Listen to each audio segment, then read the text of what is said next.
In this video, I'll be revealing my first ever winning product and how I scaled it past 100K in sales within my first couple months of dropshipping. This is my first time ever sharing this on YouTube. This is something I've typically only ever talked about with my course members and my private mentorship group. I'll be giving you guys a full breakdown and case study of how I found this product, my marketing strategy for selling this product, how I turned it into a branded niche store, and how I eventually sold that brand. So click that like button and subscribe for more because I'll be dropping a ton of value in this video. My name's Alex if you're new. Let's get right into it. So let's start with the product reveal right away. My first winning product was this mineral enhanced high pressure shower head that you guys can see right here. There's a bunch of mineral beads in there. It increases your water pressure. There's 3 different settings, all of that good stuff.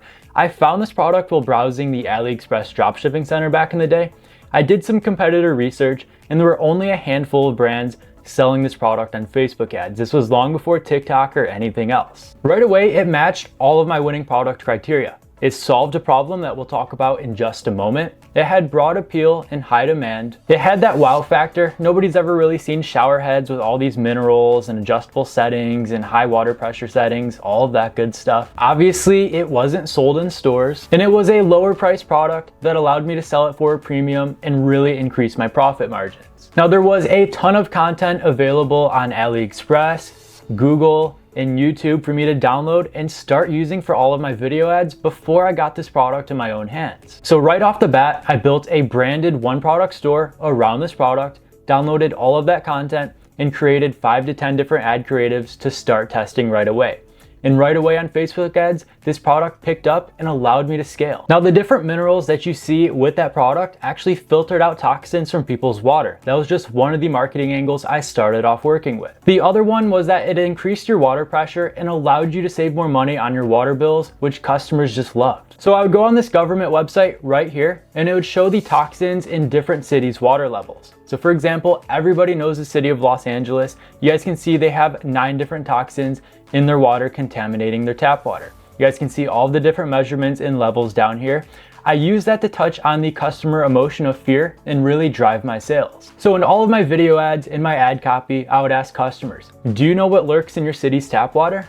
And then I would show them the different levels in all of these various cities. Besides just saving money on their water bill, people were really worried about their health and the different toxins that were actually in their water. So by touching on these customer emotions, that really allowed me to drive up my sales. I used both organic marketing on Instagram and YouTube as well as paid ads, but I also used a lot of influencer campaigns. I would have different influencers talk about what lurks in your city's water, how they solve that problem, and all the different benefits of using that shower head. So my first ever month of selling that product, I made over $25,000 in sales just focusing on those shower heads. Then I decided to expand. The more sales that I made, the more I began to scale. I kept increasing my ad campaigns on Facebook. I started testing out Google ad campaigns based on certain keywords in my niche, linking them back to my optimized product page that essentially closed the sale. I also started testing with Pinterest ads. I had a little bit of success on there, but not nearly as much as Facebook. I eventually hired someone to take over all of my social media accounts and post multiple times a day for max exposure. And I really doubled down on my influencer marketing, working with tons of influencers every single week. Sometimes organic and word of mouth marketing is just as good as paid ads. They go hand in hand together. As I kept increasing my sales from there, I started adding more products to my store and created a niche store selling spa style products. I started off selling these replacement beads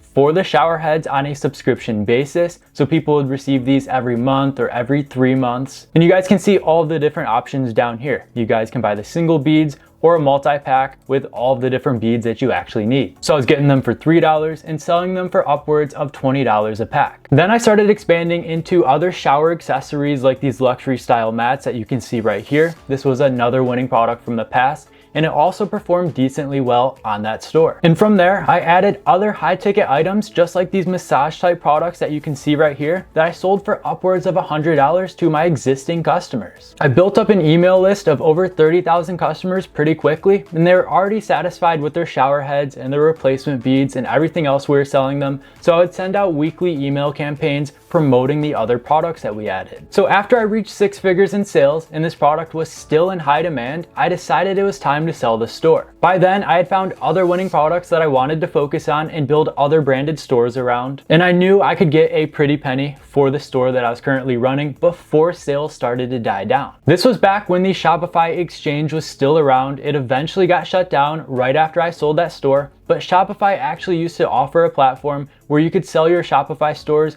directly from the platform. You guys could link up your Shopify stores to the Shopify exchange and find buyers for your store. Now, obviously the Shopify exchange is no longer around, so we need to pivot and move on from that. If you guys have a similar store that you want to sell yourself, the best website to do that on is either Flippa, that you guys can see right here. You guys can buy and sell Shopify stores and other type of businesses like software as a service, or acquire.com. Same idea, you guys can sell your Shopify stores directly on here. Now, obviously I went over this very quickly and left out some essential details. So if you want to go more in depth on some of these case studies for this store and some of my other Shopify stores that I've ran in the past, I encourage you to join my free course down below or check out some of my other programs. I hope you guys learned a lot from this case study.